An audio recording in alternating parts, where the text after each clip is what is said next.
para entender a transubstanciação. Transubstanciação. O que é a substância e o que são as espécies, ou acidentes, ou aparência externa?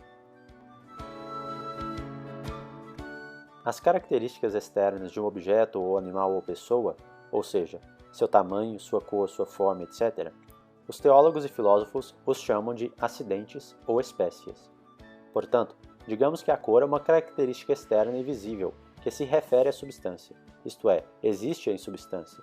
Por exemplo, na bola vermelha, a cor vermelha refere-se a essa bola, mas ela não existe em si mesma.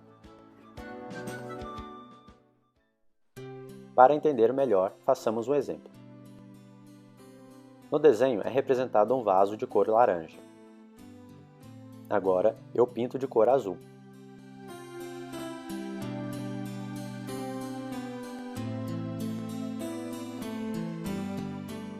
Agora o vaso é de cor azul, mas permaneceu sempre o mesmo vaso. O que mudou foi a sua cor, que não é mais alaranjada, mas se tornou azul. Diremos então que a substância do vaso sempre permaneceu a mesma, não mudou, enquanto as espécies ou aparências externas ou acidentes do vaso mudaram. No nosso caso, a cor do vaso mudou.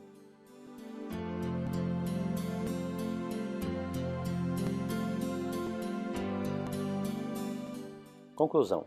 Em nosso exemplo, diremos que a substância do vaso não mudou, mas as espécies mudaram, isto é, a cor do vaso, que de laranja, passou para azul.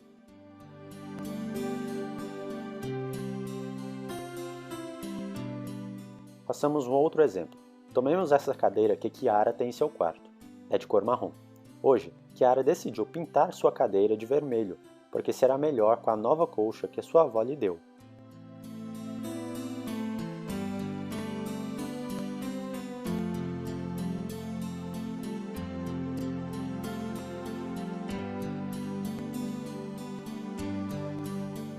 A cadeira agora se tornou de cor vermelha.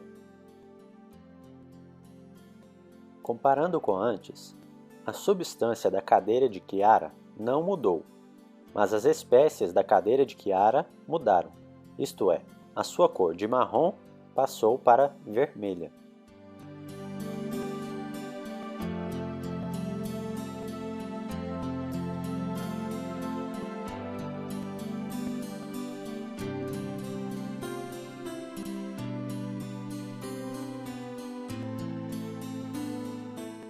Vamos dar um exemplo com o cão de Kiara chamado Migalha. O Migalha, quando filhote, tinha um pelo mais claro. Aqui ele tem 3 meses, algumas partes de seu pelo escureceram. Aqui ele tem 6 meses. Aqui está o Migalha hoje.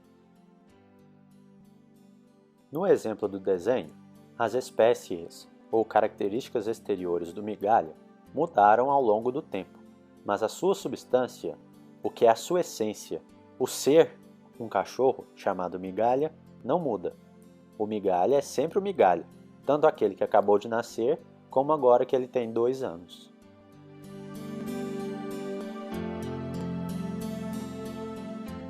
Chegamos finalmente na transubstanciação.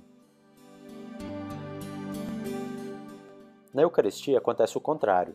As espécies de pão e as espécies de vinho permanecem as mesmas antes e depois da consagração. A hóstia consagrada permanece de fato das mesmas dimensões, da mesma cor, do mesmo gosto, e o mesmo acontece com o vinho consagrado.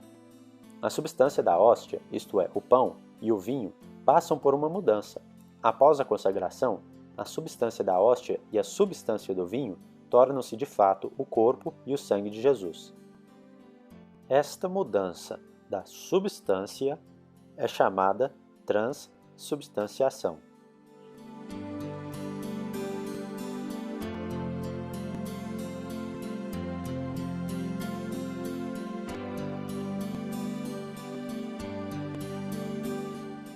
Liturgia Eucarística, Invocação. Antes da consagração do pão, depois da consagração do pão. Antes da consagração do vinho, depois da consagração do vinho. Quando Jesus, na última ceia, tomou o pão e o cálice com vinho e disse: "Isto é o meu corpo", isto é o meu sangue, significa que o pão e o vinho são realmente o corpo e o sangue, e não um símbolo ou um simples sinal. Se você também já sabia tudo isso, você é um verdadeiro teólogo. Mas talvez você não saiba quem é um teólogo. Agora eu vou explicar para você. O teólogo é aquele que estuda tudo o que diz respeito a Deus. Quando eu crescer, também quero me tornar um teólogo. Transubstanciação.